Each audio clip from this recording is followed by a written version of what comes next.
Chapter 8, Babies Learn Best, the Effortless English Engine. You have now learned the first part of the Effortless English system, the fuel or psychology.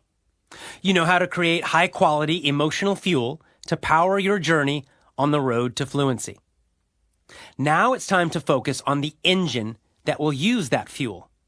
This is what I like to call the Ferrari of language learning, the Effortless English method. As I noted earlier, Effortless English is a system I developed over a period of several years of teaching and research. Through trial and error, I've been able to improve and adapt this method to suit the needs of learners all over the world. As long as you bring the proper psychology and emotional fuel to the method, I guarantee you'll arrive quickly at English fluency. For purposes of clarity, I have broken the Effortless English method into 7 steps. I refer to these steps as the 7 rules. In this chapter, I'll introduce these rules and briefly explain how they work. I'll also describe how this section will be organized so you can get the maximum benefits from studying English each time you sit down. Each of these 7 rules is a piece of profound knowledge that will completely change the results you get with English. Professor Edwards Deming described profound knowledge as a new idea, strategy, or distinction that powerfully changes the quality of results. Profound knowledge is often a simple change that creates a big improvement. Each of the 7 rules is simple, but when used, each will produce large improvements in your English speaking. Used together with strong psychology, the 7 rules speed your travel along the road to fluency. I should warn you that this method is completely different from the hidden curriculum you have used in the past. Remember, Effortless English doesn't depend on traditional methods. Instead, it is designed to follow the natural order of language learning seen with small children. Babies know best. In fact, babies and small children are the best English learners in the world. They easily learn to speak as a native speaker, with excellent grammar, vocabulary, fluency, and pronunciation. Instead of studying textbooks, perhaps we should look at babies and how they learn English. When a baby first starts to learn English, or any language, it mostly just listens. In fact, for many months, the baby or child will only listen without any real speaking. This period of listening is called the silent period by linguists. During the silent period, the baby is learning to understand the language. Of course, when a baby is silently learning, the parents do not get worried. They don't teach the baby grammar. They don't get angry if the baby doesn't speak. What do parents do? They simply talk to the baby using very simple English. They use actions when they talk. For example, they point to mom and say, "Mama, mama," over and over again every day. Eventually, the baby realizes that mama is the word for his or her mother.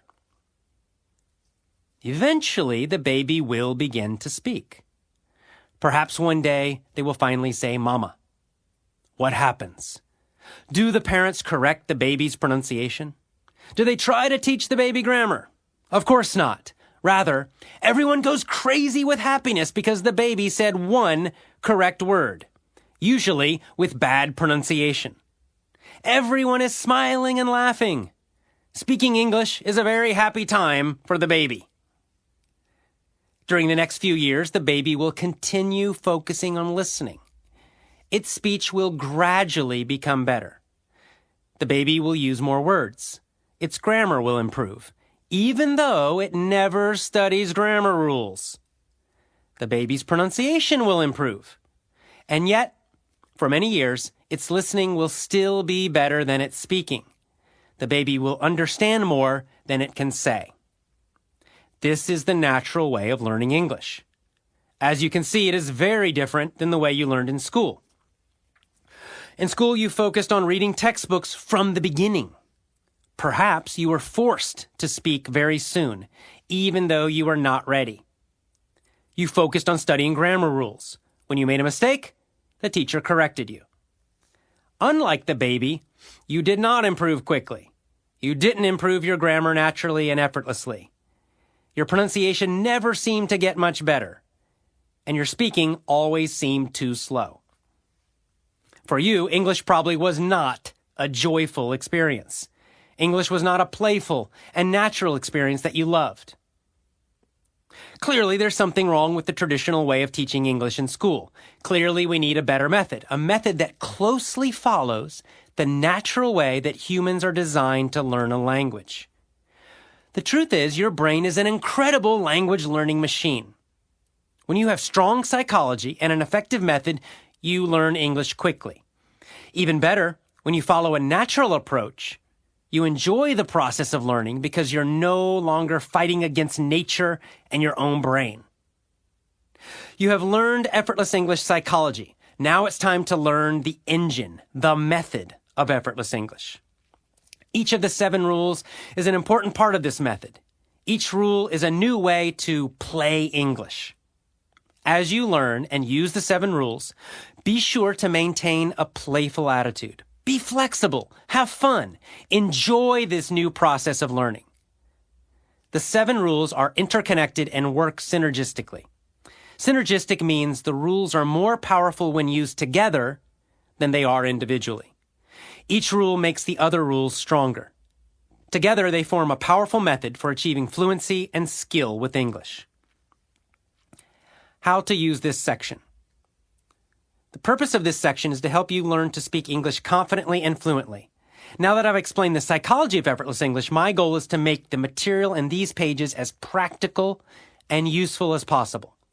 In the next several chapters, I'll be explaining each of the 7 rules of effortless English in detail. I'll also be including more motivational tips, teaching examples, and sample practice exercises to assist you on your road to fluency. As you learn each rule, you'll get another piece of the effortless English method. Together, they form a complete learning system. At the end of this section, I will teach you how to put these rules together to create your own daily, individual learning plan. You'll learn exactly what to do each day to achieve spoken English mastery. Enjoy the ride.